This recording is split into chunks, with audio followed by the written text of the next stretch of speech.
So today is August 1st, 2020. We're reading from Srimad Bhagavatam, Canto 2, Chapter 7, entitled Scheduled Incarnations with Specific Functions. We're on text 22. Text 22. Narayanam namaskritya naram chaiva narottamam devim sarasvatim vyasam tato jayamudirayat. Before reciting the Srimad Bhagavatam, which is the very means of conquest, one should first offer respectful obeisances unto the personality of Godhead Narayan, and to Narayan Rishi, the supermost human being, to Mother Sarasvati, the goddess of learning, and unto Srila Vyasadeva, the author. Nasta prayeshva bhadreshu nityam bhagavata seveya bhagavat yutamashloke bhaktir bhavati naishtiki. Text 22 of chapter 7.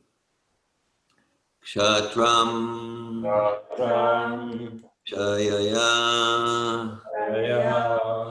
Vidhina Upabritam Mahatma Brahmadruk Ujhitapatam Naraka Arti Lipsu Udhanti Asau Avanikantakam Ugravirya Tri Sapta Kritva Urudara Rashvadena Kshatram Kshayaya Vidino Pabritam Mahatma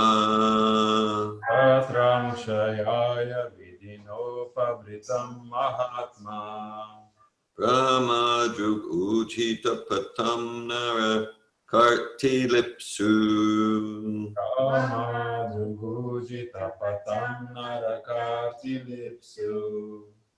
Udhantya Savavani Kantakam Ugraviryas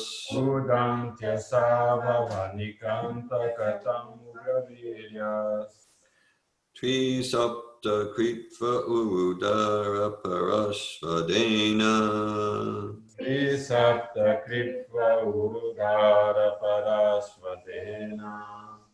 Kshatram Kshayaya Vidino Pabritam Mahatma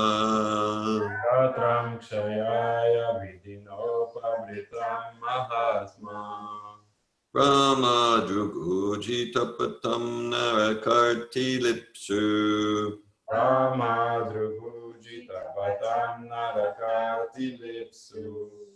Udhantya Savavani Kantakam Ugraviryas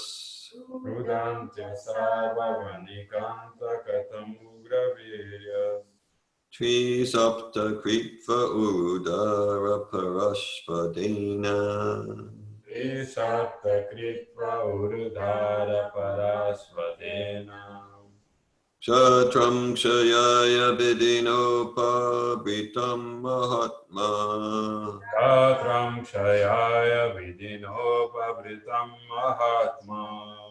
Brahmadruk Ujhitapatam Narakarti Lipsu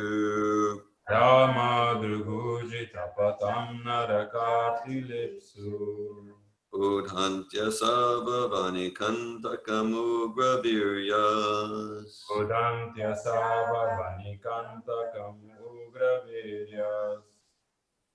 Tri Sapta Kritva Urudara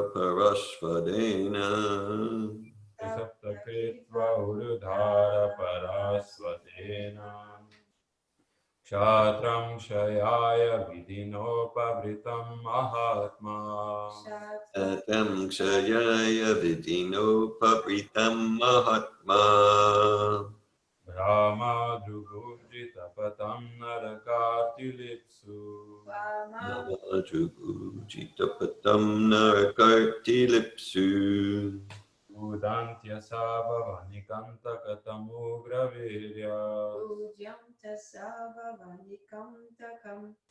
Ugraviryas Trisapta Kritva Urudhara Parashvadena Trisapta Kritva Udara Parashvadena Shatram Shayaya Vidino Pavitam Mahatma Shatram Shayaya Vidinopavritam Mahatma Brahma Rukujita Patam Narakati Lipsu Brahma Druguji Tapatam Narakarti Lipsu Udam Chasavana Avanikanta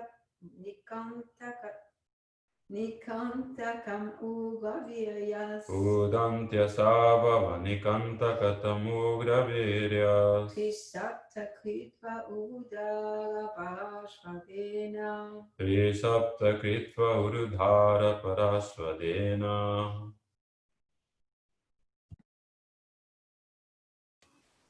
Hare Krishna. Would anyone else like to chant the verse?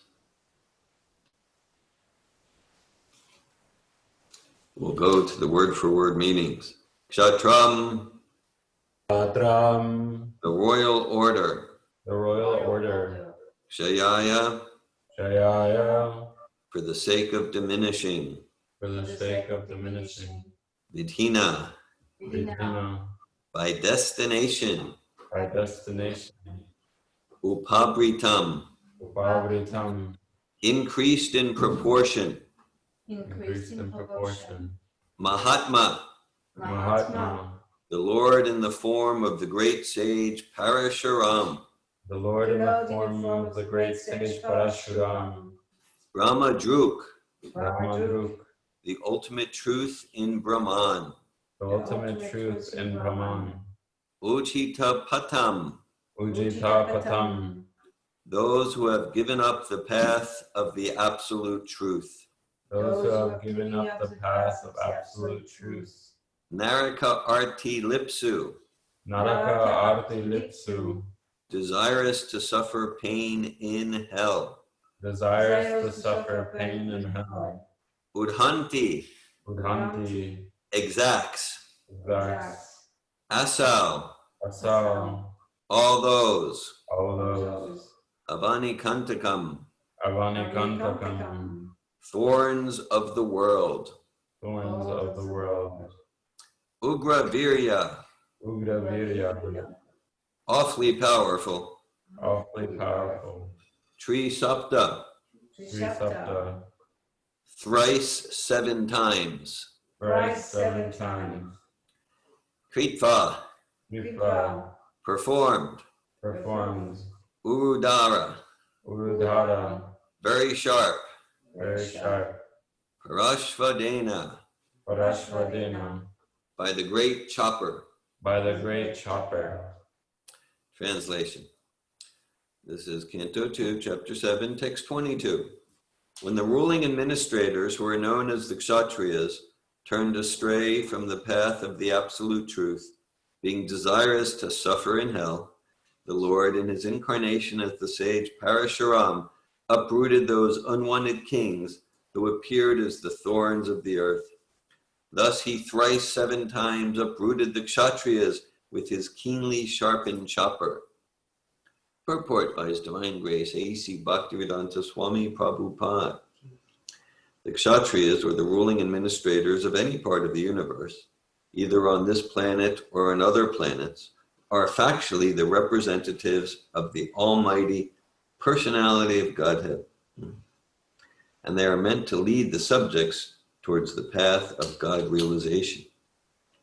Every state and its administrators, regardless of the nature of the administration, monarchy or democracy, oligarchy or dictatorship or autocracy, have the prime responsibility to lead the citizens toward God realization. This is essential for all human beings. And it is the duty of the Father, spiritual master, and ultimately the state to take up the responsibility of leading the citizens towards this end. The whole creation of material existence is made for this purpose, just to give a chance to the fallen souls who rebelled against the will of the Supreme Father, and thus became conditioned by material nature. The force of material nature gradually leads one to a hellish condition of perpetual pains and miseries. Those going against the prescribed rules and regulations of conditional life are called brahmojhitapatas, or persons going against the path of the absolute truth, and they are liable to be punished. Lord Parashuram, the incarnation of the personality of Godhead, appeared in such a state of worldly affairs and killed all the miscreant kings 21 times. Many Kshatriya kings fled from India to other parts of the world at that time, and according to the authority of the Mahabharata, the kings of Egypt originally migrated from India because of Parashuram's program of chastisement. The kings or administrators are similarly chastised in all circumstances whenever they become godless and plan a godless civilization. That is the order of the Almighty.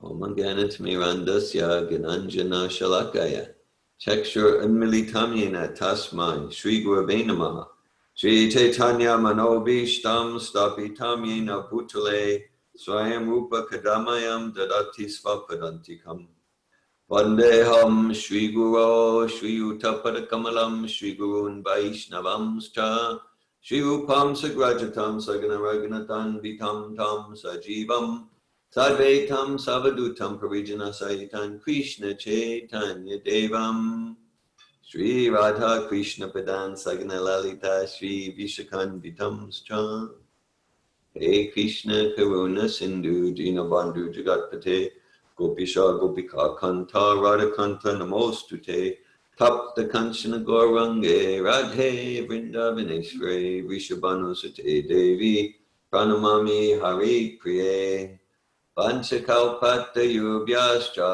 Kripa Sindhubhyeva Cha Patitanan Pavanebhyo Vaishnavebhyo Namo Namaha Jai Shri Krishna Chaitanya Prabhu Nityananda Shri Advaita Gadadhar Shri Vasari Gaura Bhakta Vrinda Hare Krishna Krishna Krishna Hare Hare Hare Rama Rama Rama Hare Hare Namo Vishnu Padaya Krishna Prestaya Bhutale Srimate Bhaktivedanta Swami Niti Namine Namaste Saraswati Devi Gauravani Pracharine Nirvishesha Shunyavadi Paschatya Desha Tarine.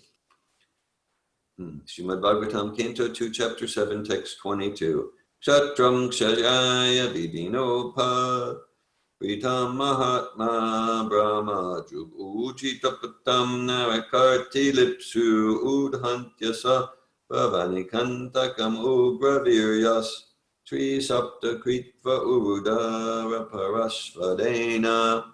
When the ruling administrators, who are known as the Kshatriyas, turned astray from the path of the absolute truth, being desirous to suffer in hell, the Lord, in his incarnation as the sage Parashuram, uprooted those unwanted kings who appeared as the thorns of the earth.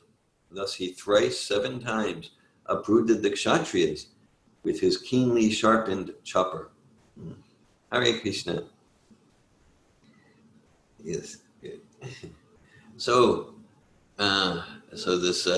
this describes the incarnation of Krishna, the expansion of Krishna, the avatar.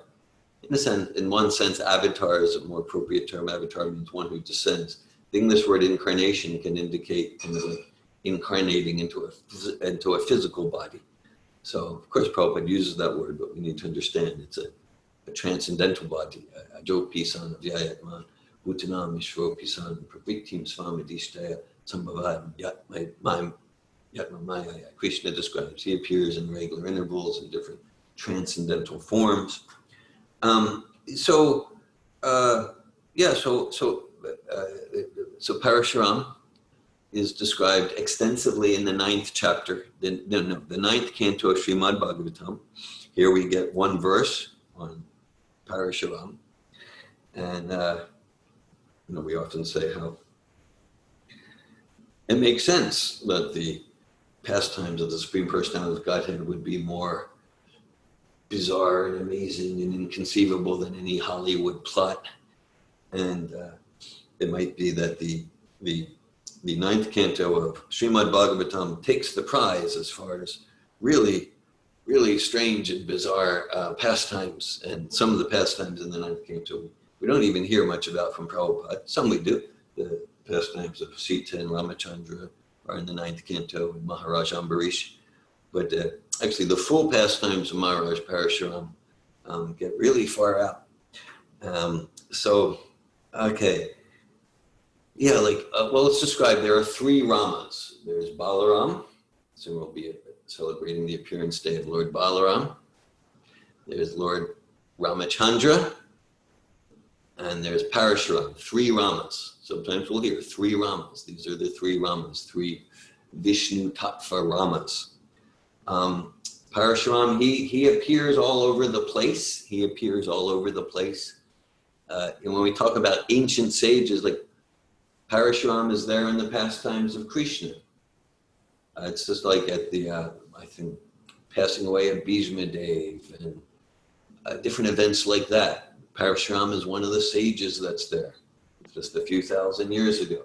And Parashuram, he was there in the pastimes of Ram, of Ramachandra, so that we're talking about like 1 million years or more than that. There's one of those God fights God pastimes, because Parashuram, he destroyed the Kshatriya races 21 times.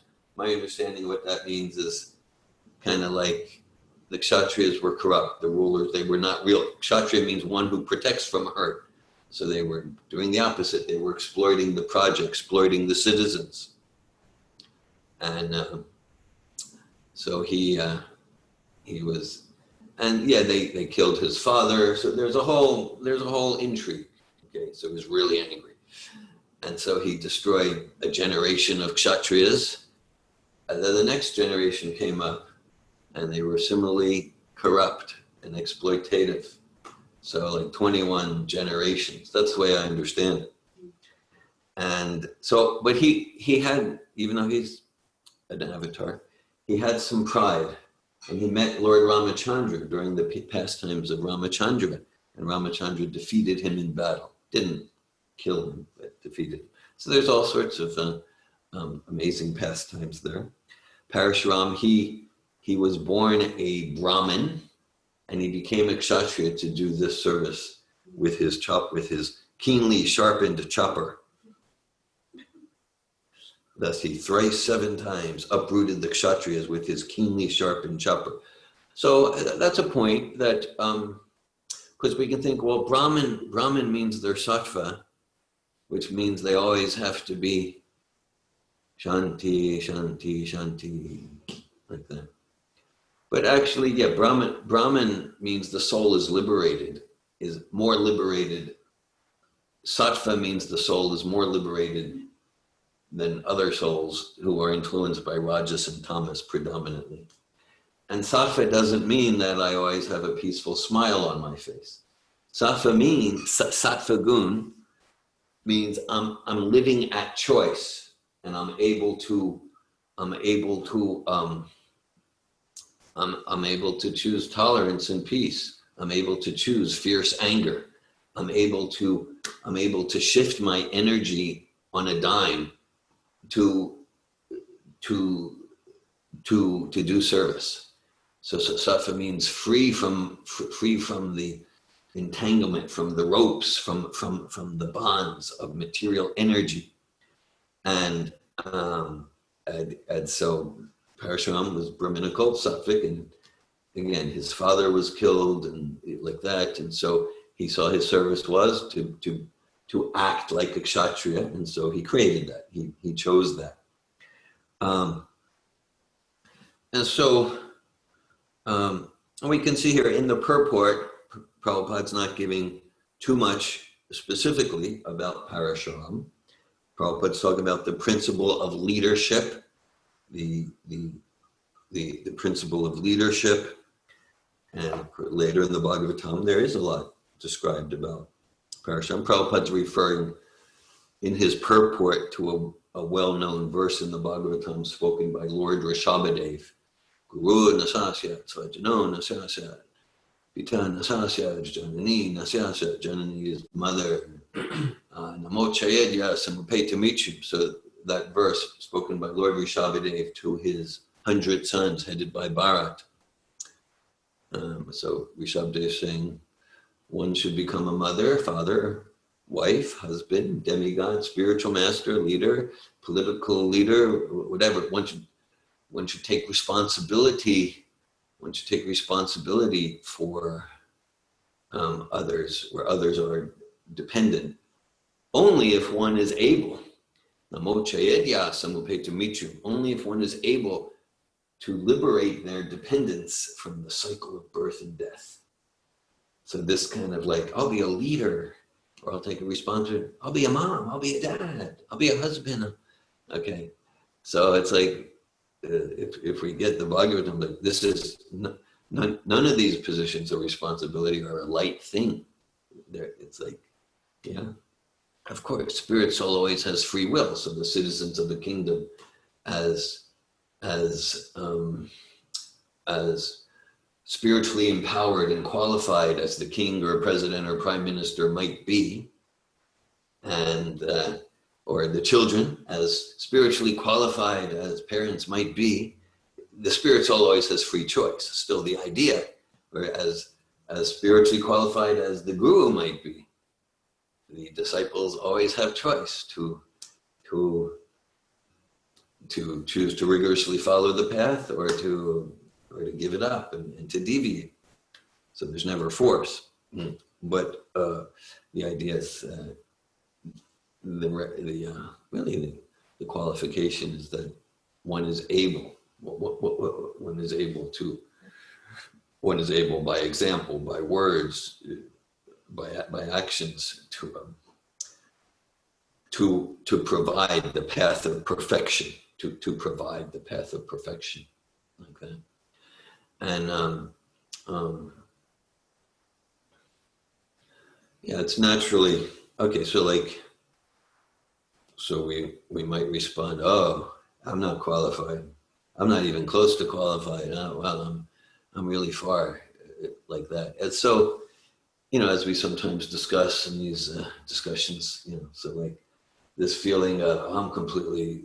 If I hear like that, the guidance from Prabhupada in this purport for a leadership position of any sort, again, mother, father, guru, teacher, demigod, political leader, like that. It's like, oh.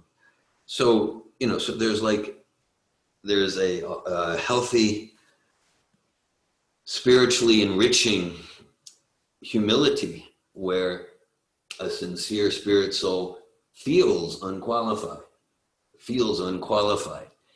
And that feeling of I'm unqualified, I'm inadequate, that moves the soul, the sincere soul, to determination. Let me become qualified. That's different than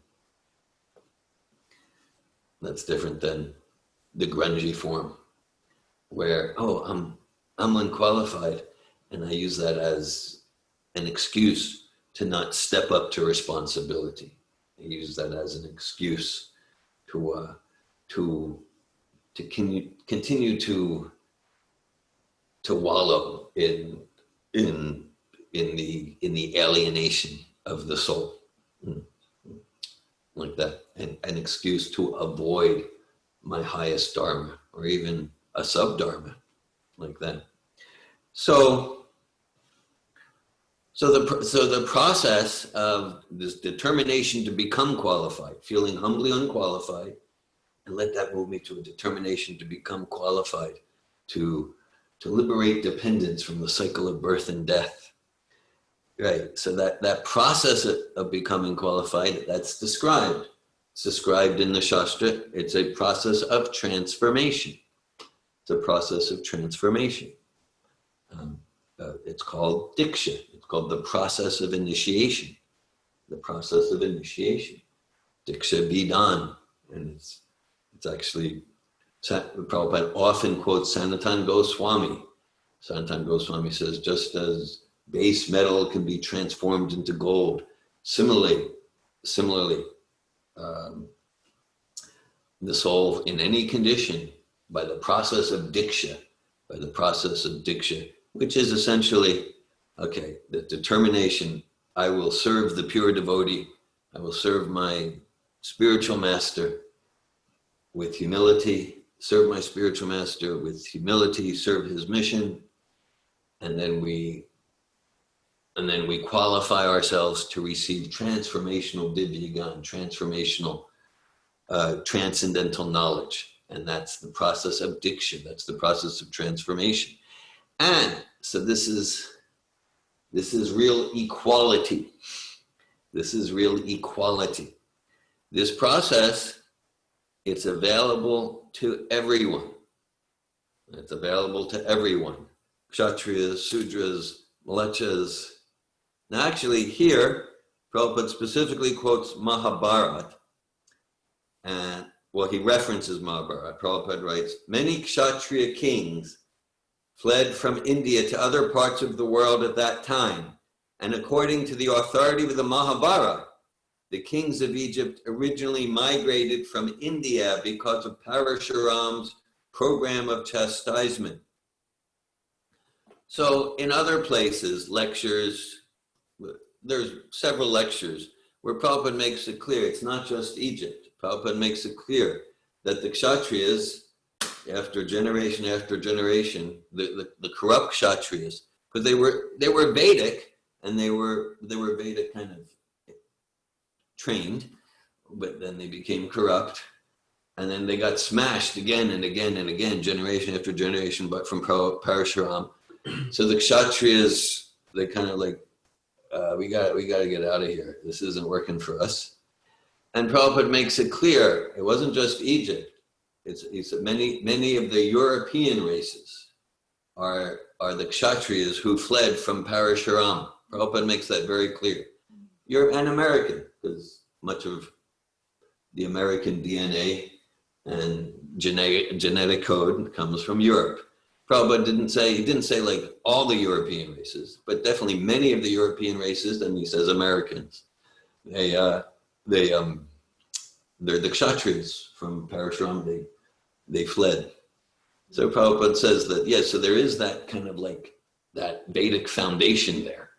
There's that Vedic foundation. But whatever the race, whatever the race, this isn't, well, actually, because this whole race thing. So, yeah, so like Adolf Hitler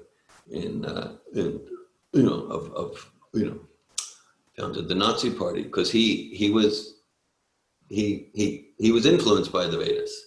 He took this term Aryan, but his idea is, yes, there's a Aryan race, and other races should be destroyed. So he did this very perverted twisting of the idea. So the idea is, whatever one's DNA, actually just yesterday, we were in coach training. Some of you were there, and we talked about transformative communication, but it's the same principle. That, okay, whatever the nature or nurture, right? Nurture means my parents did it to me. Nature means my grandparents did it to me, or my great-grandparents. Whatever that may be, the past can explain a lot about the present, but it can't take responsibility for it. Only I can do that. Sure, I can study about where I came from and the legacy from my parents and what my grandparents were like in that culture and this and that can explain a lot about why I am the way I am. And it doesn't take responsibility for it. How I'm showing up right now, today, this moment, I'm 100% responsible for that. So that's completely Vedic. That's completely Vedic. So there's a verse earlier in the second canto we read, maybe 2 years ago or something. Kiratu hunandra pulinda pukasha bir shubha yavana kashadaya yene chapapa yavana kashadaya Ine Chapapa, Yavanakashade, Shudanti Tasmai Prabhavishnave Namaha. Ine Chapapa Yadapashrayashraya, Shudanti Tasmai Prabhavishnave. So that verse, it describes different races who are fallen from the Veda culture. It describes the Yavanas. In Hebrew, Yavan means Greek, yeah? Yavan. Yavan, yeah, no, there's a connection there. Lots of connections, Sanskrit, Hebrew. So it describes the Greeks, Kiratu Ananda Palinda Abira Shumba, Yavana, Yavanakashadi. It describes the Turks, it describes the Czechs, it describes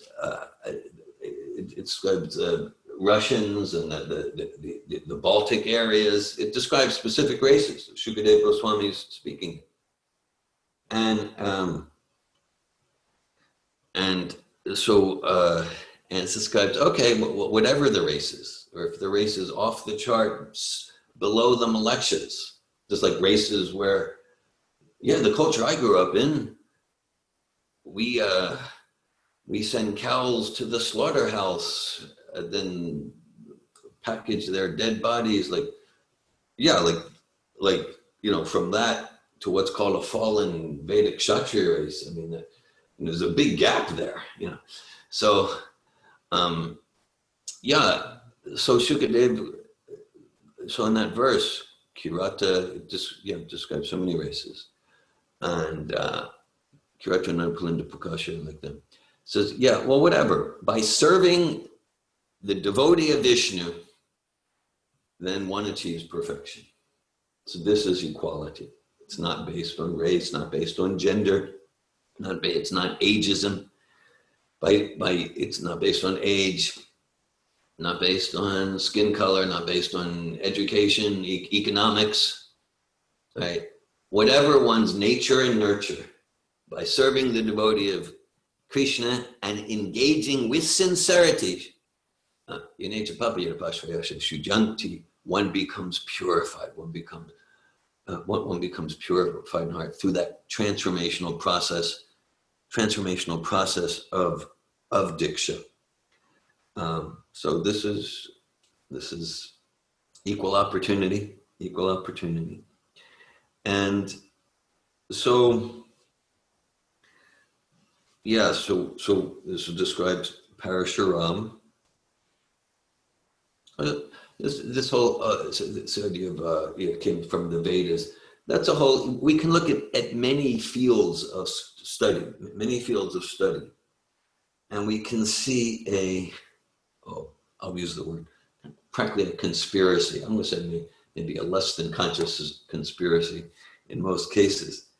That there's like clear evidence that the historical flow is going from east to west. The historical flow is going from east to west. But because that interpretation, it's becoming more acceptable maybe the past 50 years. But basically for hundreds of years, that wasn't acceptable. And so they would change it. Whether we look at language, like the evidence clearly shows that Sanskrit's the mother of all language. But many, if not most, at least till the 1970s, were like, well, that's not acceptable. So they, in the field of linguistics, not that I'm an expert, but basically what I've understood, they invented this new ancient language called Indo-European. There's no evidence that it exists. But they couldn't bring themselves to say that Sanskrit's the mother of all language. In a field where I do have some expertise about the Druze. And so I did some research. This was almost 30 years ago. Of course, I did anecdotal research, and I was living with the Muwahhidun in the villages, North Israel.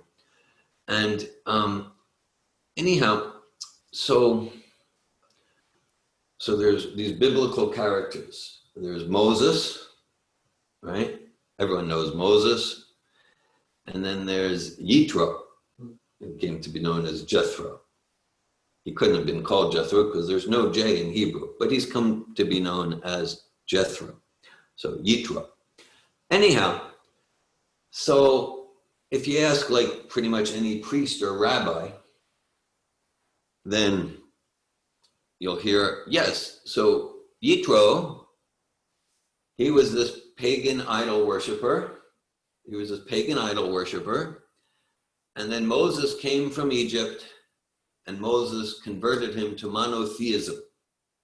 That's what you hear, any priest or rabbi or Muslim imam. Okay. Now, I wrote an article about this. It's a chapter in the second edition of Christian Israel and the Jews. And but if we actually look at the Torah, if we actually look at the Bible, if we actually look at that story, Moses comes out of Egypt and he comes to like a pond, and there are some girls, some young women getting water like that. One of them becomes his wife, and some say she was the daughter of Yitro. Okay. And as soon as Moses and Yitro meet, Moses offers dandavats, prostrated obeisances, dandavats. So it's one thing, like Moses is some idol worshiper. Why is Moses? And then it describes that, well, actually, it said Yitro instructed Moses. Moses came to Yitro for guidance. Directly, it describes managerial administrative guidance. Moses actually says to Yitro, it's there in the Torah. He says, I'm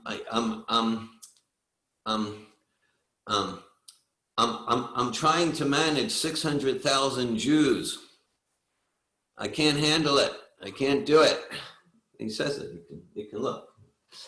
And then Yitro says, yeah, you should divide into zones. You should divide into regions. And Yitro gives a whole managerial scheme. And that became the 12 tribes of Israel. So it came from this pagan idol worshiper. Now, I looked in the Judaic Encyclopedia from 1917, more than 100 years ago. Not the more recent versions from 1969.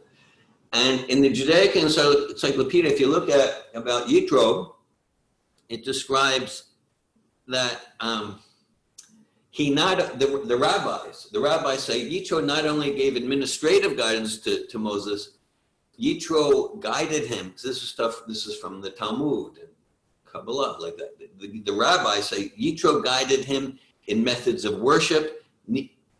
Yitro gave him the holy name of God. That's what the rabbis are saying in 1917, like that. Okay, so the flow of knowledge is clearly not from west to east. The flow of knowledge is from east to west. If we look at the ancestry of Yitro, he comes from tribes called Midianites and the Kenites. That's the same tribes as Keturah, also known as Hagar, who was like the second wife of Abraham. The wife of Abraham that we know a lot about in Judeo-Christian history is Sarah. But Abraham had another wife, Keturah or Hagar, Keturah means beautifully fragrant like incense. It's a very poetic language. And describe that Hagar, she comes from the tribes of the east, Kenites, Midianites. The rabbis say that means India. And Jethro is from the same lineage, India. And Jethro, he gave the holy name, Yod-He Vav-He. He gave methods of worship. He also gave administrative guidance to divide into 12 zones to Moses. So the flow is going from east to west. We can look, whether it's the fields of mathematics, the field of architecture, there's abundant evidence that the flow goes from east to west.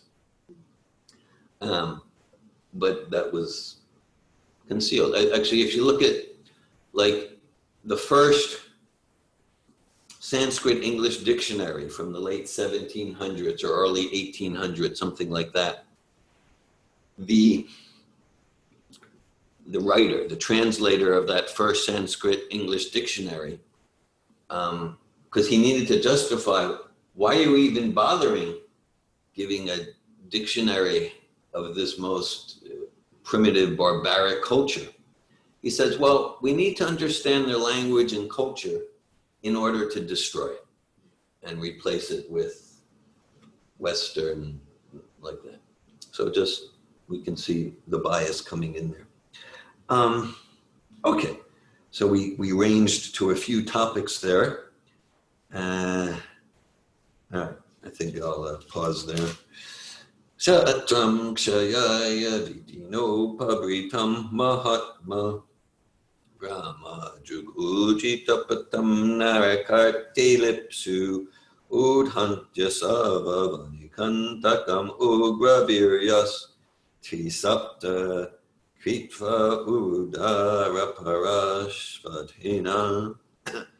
When the ruling administrators, who are known as the Kshatriyas, turned astray from the path of the absolute truth, being desirous to suffer in hell, the Lord, in his incarnation as the sage Parashuram, uprooted those unwanted kings who appeared as the thorns of the earth. Thus he thrice 7 times uprooted the Kshatriyas with his keenly sharpened chopper.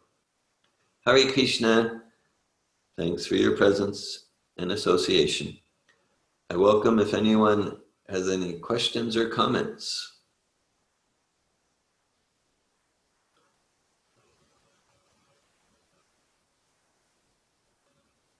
I have a question. Brielle. Parshuram wasn't like a full incarnation, right? Or he was like a Shakti Avesh avatar, like that? Parashuram, okay. I think he was a Shakti Avesh avatar, a Jiva Tattva, not Vishnu Tattva. We could research that, but I think you're correct.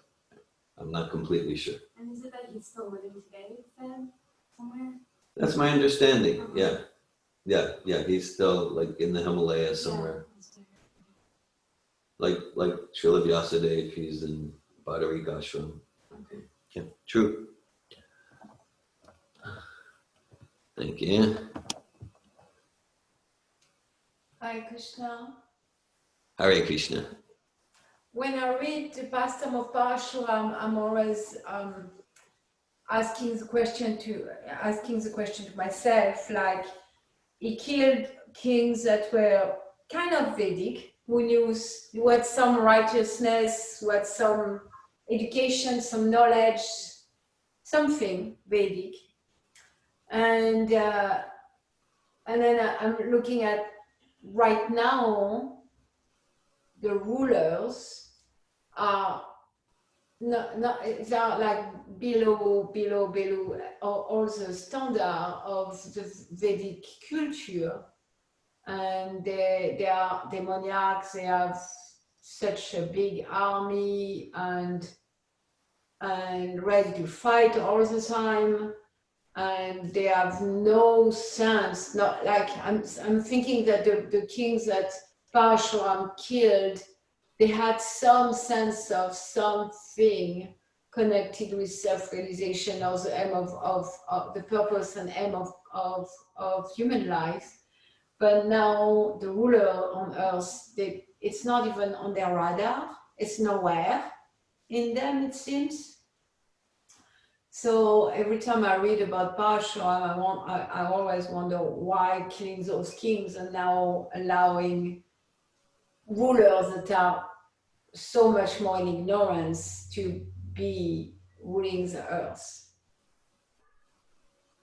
Thank you, Melanie. Yeah, it would seem like an inconsistency there, because Parashuram was just fiercely destroying, and the current those currently in leadership positions. I use that just as distinction. We could say leaders, but we're saying those in leadership positions. So they're millions times more degraded than those relatively virtuous Kshatriya kings that Parashuram killed.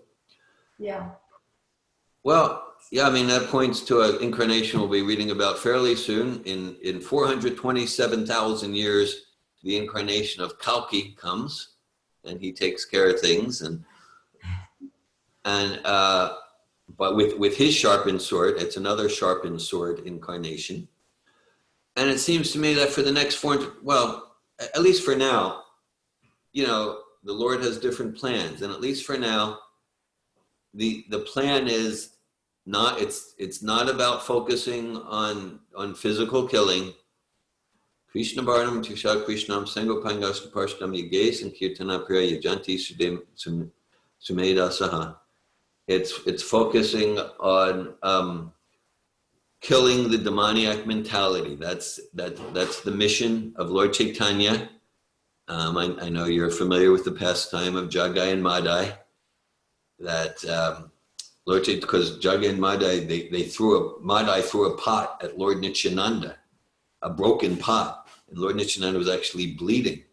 Lord Nityananda was like, okay, well, whatever. Just please chant Hare Krishna. Please chant Hare Krishna. But devotees, they informed Lord Chaitanya, yeah, Madai threw a broken pot and Lord Nityananda is bleeding from the head. So it's kind of like Lord Chaitanya forgot his mission. And he came and he manifested his disc as if he were like Vishnu or Kalki. And he was about to, and then Lord Nityananda grabbed his feet and said, no, remember, in this incarnation, you're not killing demons. You're just transforming the demonic mentality. And then that leads to quite an amazing, inspiring transformation on the part of Jagai and Madai, inspired by Lord Nityananda and Lord Chaitanya.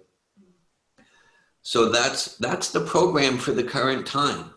The program for the current time is starting with ourselves, taking that sharp chopper to the weeds in our heart and to the darkness within, to Tamasima Gyotirgama, come out of the darkness into the light, and to dedicate ourselves following Lord Chaitanya in the line of Srila Prabhupada to inspire others to create a similar transformation.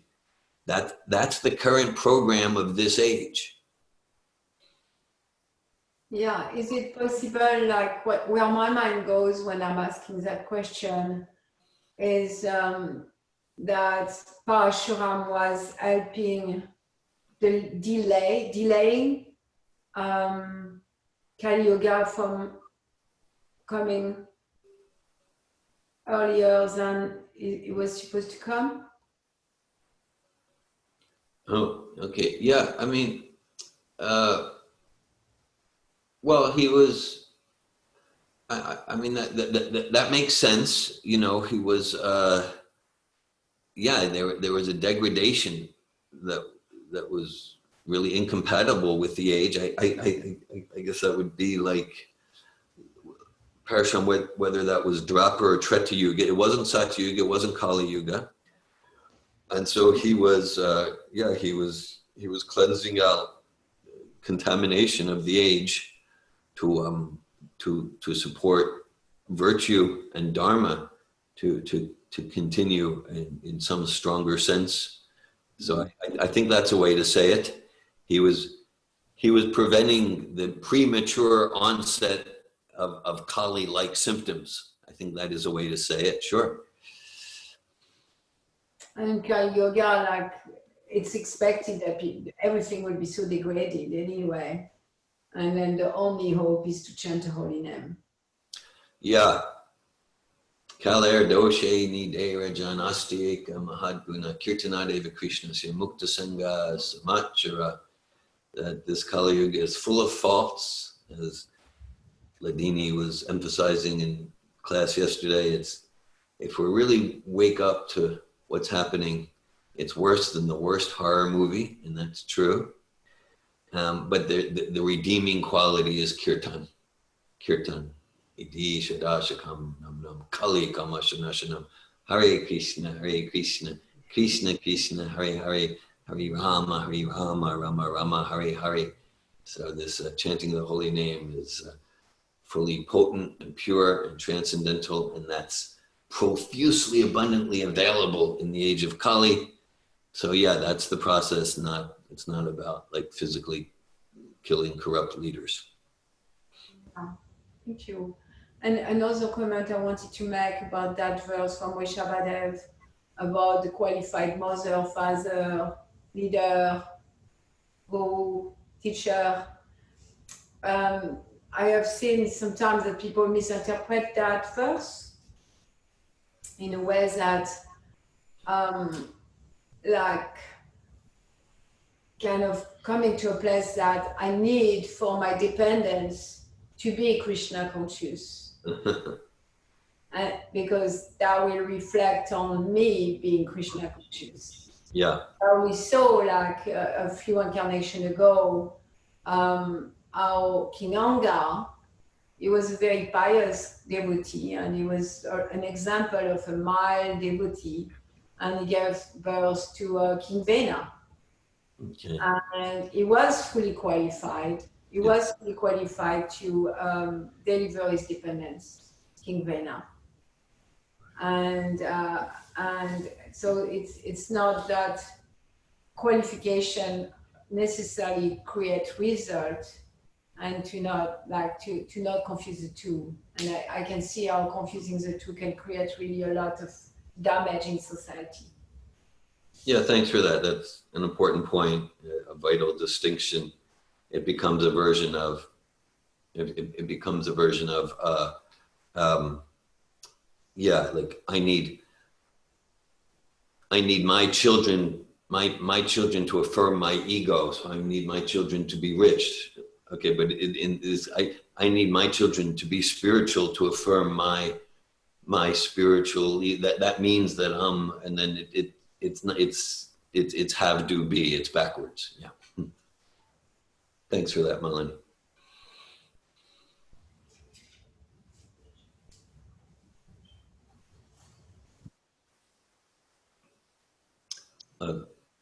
Dominique. Hare Krishna. Thank Hi. you for your class. Yeah. You were just saying that when we look at reality soberly, that I didn't say soberly, but basically that it's worse than the worst horror movie.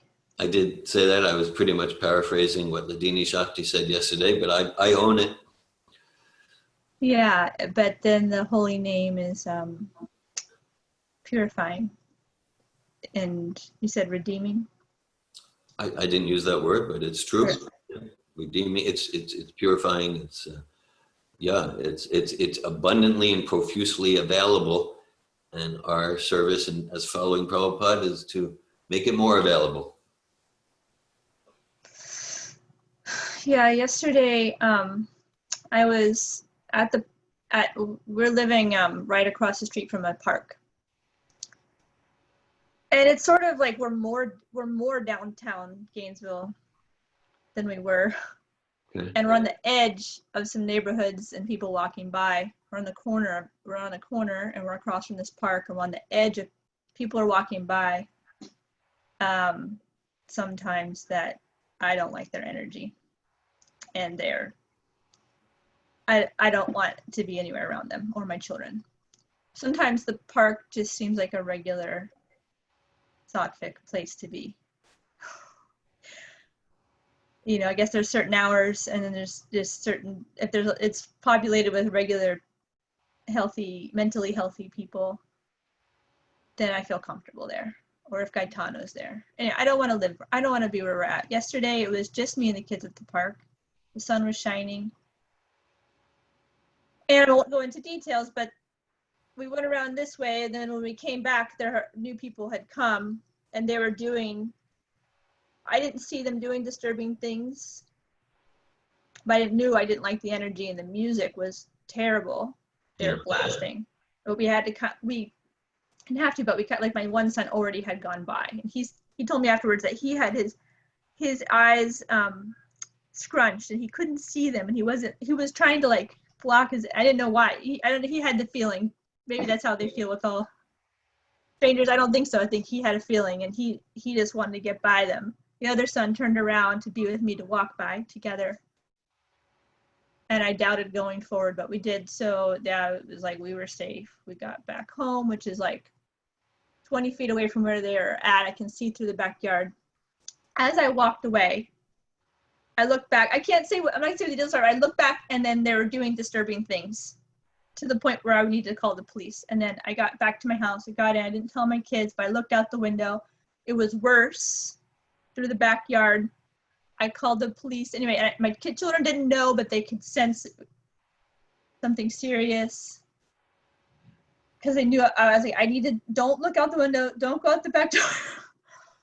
Anyway, and I was like, okay, they're here, Gaetano's not, they know, but I'm not telling them, but we're gonna do something devotional. Who wants to offer incense? Turn on the Prabhupada. Everybody do something devotional is what I said. Yeah. And Lieta said, got it. Got And it. he ran to find something. He was looking for the conch shell to blow, but it wasn't there, but it was with all the deities stuff. And I was like, we're going to bathe and dress the deities tomorrow. Let's bring that down. He's like, let's do it now. And I was like, okay, I'll get the conch shell. And we just like, we're just fully absorbed in, and I don't even know how that happened. I'm not always that creative. It just came through. It just, because they were so cooperative. They didn't like the bad energy. They didn't like the worried energy I had. They didn't like that feeling. Yeah. They cooperated 100%. We were all 100% wood colors. What are we, and then Gaetano came home within 5 minutes and we just were like fully Krishna conscious. It was a really nice experience. Like, wow, I want to do that again next time I'm disturbed, because man, I am disturbed. I am disturbed by this world. And, Krishna allows me to see reality, and I'm grateful because I don't want to be pretending or unsafe, but I really like that, how that happened. It transformed my evening, though. I still processed what I experienced with Gaetano later in the night. And it also gave me more determination to not live here, not stay here. I don't want to stay here. Anyway, thought I'd share that story, kind of in mixed story. Thanks for sharing. I'm inspired by. So far. I'm inspired by your children, Lieto and Cipriani. Lakshman and Siddhanta, if I remember correctly. Is that, yeah. No, it's very inspiring. It sounds like they're deeply absorbing Krishna consciousness, almost surely, maybe from a previous life, but it sounds like they got it. Like, as you said with Lieto, he got it. So it's a very inspiring story. First of all, I mean, I hear, I'm sorry to hear, I'm pained to hear you're feeling a lot of distress in your residential situation, especially because you're raising children. So I'm pained to hear that. And I'm inspired to hear how you and your family, you're in the midst of Kali Yuga, like just like what you described around the park and different things. You're in the midst of Kali Yuga, and you're responding to it with Krishna devotion. So that's very inspiring. Thank you, Dominique. Hare Krishna. Hey, well, I had a question that came up around that. Like, I'm wondering what the connection is. Like, I resonated with what Dominique was saying, like, with what I got as like some gratitude for that disturbance that like can draw me towards some aspiration for devotional service, some aspiration for, liberation or transcending this material world, and starting the process of bhakti. And I'm wondering what's the relationship between like equanimity and versus like mantra sparsha stitanteya, like tolerating and just being with things like that, and like allowing ourselves to be disturbed in an honest way, and like that leading us towards greater sincerity in our practice. Yeah, thanks for that, Narayan. Right, so, right, because, actually, like we experience our experience, so much of that, so much of our like advanced course and courses like that, and it's, we're spiritual beings having a human experience. A human experience is important because if we're paying attention to it and not numbing it, and not getting intoxicated and not doing whatever our escape mechanisms are, we're experiencing it, that will that will naturally lead us to, let me self-realize and let me become God conscious. That's the real shelter. Like Dominique was describing with her children, they realize this is the real shelter. I mean, like that. So yeah. And so okay, I'm going to say that, as we go towards enlightenment or pure devotion, whatever term we want to use, then we're completely non-disturbed for ourselves personally. Means for my personal material sense gratification, mental gratification, ego pleasure, my personal agenda, then we just become more and more detached from that. We less and less own it and identify with it. And then we're not disturbed by happiness and distress on the material platform. Yam hina vyatiyante te pusham pusharshabha sama dukkha sukham dhira saumitat vaya kalpade. Krishna says, yes, the one who is not disturbed by happiness and distress and who is steady in both is certainly eligible for liberation. He's talking about material happiness and distress. And as we advance, then we get like, yeah, okay, the material eyes, the material skin, my material mind, it'll sometimes be pleased, sometimes not pleased. And then that's not the source of my fulfillment. And so we become detached. We become detached. And we become attached to Savai Pumsam Puro Dharma, to our eternal Dharma, serving Krishna. And that's the source of steady, ever-increasing bliss. And that's the source of real Atmarama satisfaction. Yatma suprasidati. Okay, now, right, so then it can become a deception if like, oh, spiritual, highly Krishna conscious people, they are detached and undisturbed. So I'll pretend that I'm detached and undisturbed. So I might really be experiencing lust, bitterness, greed, fear, anxiety, but I'll pretend I'm not. So I have this kind of spiritual mask, and then we're stuck. Like if we have some little sniffles, some little thing happening, and we don't acknowledge it, then it can become something very serious. Then we're stuck. So we experience we experience whatever is happening, whether it looks good or not, from a spiritual point of view. And in that experience, we're moved, as you were describing, to more and more live purposefully, experience our experience in the context of deepening our dedication to live purposefully for realizing who I am as a spiritual being, eternal servant of God, but not pretending that I'm further along that path than I really am. Because by pretending, I'm blocking my own advancement. I'm blocking my own advancement. We were discussing with Ramachandra yesterday the distinction between fake it till you make it and practicing sattvic qualities, and they're different. Fake it till you make it is like, let's say I'm experiencing feeling insulted, but I'm pretending that I'm not because, spiritual people, they don't feel offended, or they don't feel bitter, or resentful, or impatient. So I'm pretending that I'm not.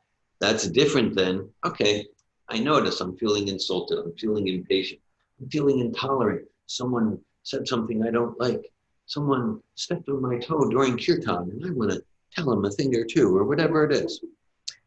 Okay, but then, so I'm authentically experiencing that. I'm not being a pretender, I'm experiencing it. And I'm going to take this opportunity to practice the Brahminical quality of tolerance and patience.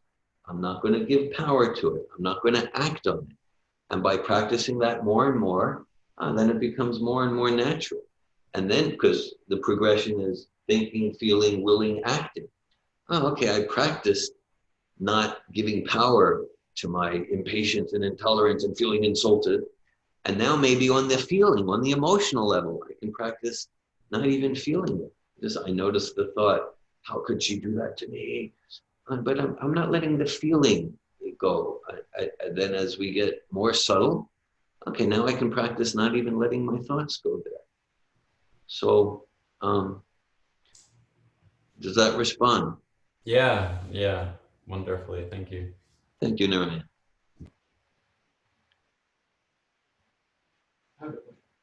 Ramachandra. When I heard the first time this verse from the fifth canto, it sounded very utopian, like overly idealistic, like how we're supposed to run society if we have to wait for the leaders to be liberated. And yet we do need leaders and like mother, fathers, spiritual masters, and like Lord Chaitanya himself, he says, become spiritual masters. So where's the concession there? I think you touched the process of Diksha, but I thought maybe to ask you to be like more specific about The Guru and the Sasyat and Pochet and Petamichim. Okay, yeah. Well, yeah, that you know, unless it's really our service, it's the verse isn't so much about okay, let's point the fingers at the mayor or the president or the prime minister. Of course, we can do that. It's easy enough to find you know, very sub-Vedic, you know, sub-Malecha, you know, like that. But it's I think it's more about looking at ourselves. More about looking at ourselves and looking at like, okay, all right, again, just to reiterate where I went with it in the class, you know, look at myself like, then I think it's healthy to feel, oh, I'm unqualified, like comparing where I'm at with that verse. Yeah, I'm really unqualified. Just like, okay, like Prabhupada, he would appoint many of his disciples to many leadership positions, temple president, GBC, sannyasi, Sankirtan leader. That's another thing. But Bhaktin leader, Bhakta leader. Okay, so Prabhupada would appoint. Now, when Prabhupada is appointing someone, or Prabhupada would give initiation, first initiation, second initiation, sannyasa initiation, Prabhupada wasn't saying, you're qualified. That's not my understanding. You're qualified to be treasurer of this temple. You're qualified to be temple president of this temple. My understanding, Prabhupada saying, now you have an opportunity to qualify yourself to do this service. Now you have an opportunity. So we might find, yeah, I'm in a position of leader. I'm thinking about taking a position where others will be looking up to me. Others will be dependent on me, whether it's parent or school teacher or whatever. Yeah, others are looking up to me. And yeah, I'm feeling unqualified. So, all right. So let that not become a grungy thing. Let that move me to deepen my determination to become qualified. And then tomorrow, I still feel unqualified. Let me be enthusiastic to become qualified. And the process to become qualified is very clear. Prabhupada gives us that process. Mm-hmm. Thanks for your question. I see Patrick, your hand is up. Hi, Krishna. I was curious about the, you were speaking about Abraham's wives. Yeah. And my kind of, simple understanding is that Abraham, his, the children born to him from Sarah formed like the Jewish lineage. Yeah. And then his other wife, that was the lineage that was like the Arabs kind of claim. And yeah. And so does that, and then, but you said that, and how does that fit in with what you were saying about one of his wives being from India? Is that what you were saying? Yeah. So we think the Arab lineage is from, that wife is from India? Was it Hagar or something? Or was it a different wife? It's a good question. Generally we hear Abraham had two wives, and we hear that Ketoret, beautiful fragrant incense, is just a different name for Hagar. Some scholars are of the opinion, no, they had three wives. Okay, so that's there. But yeah, and what you're saying, from yeah, because they're all the Jews and the Arabs are all Semites from Shem before Abraham, and then yeah, and that's my understanding that from one of Abraham's wives, other than Sarah, comes what became the Arabic race, and that maybe is consistent with what Prabhupada writes in this purport. That some of the Kshatriyas who fled from Parashuram, they became the kings of Egypt. So it gets into that part of the world, but not the 12 tribes of the Jews. Thank you. Hare Krishna. Hare Krishna. Srimad Bhagavatam ki jai. Srila Prabhupada ki jai. Hare Krishna.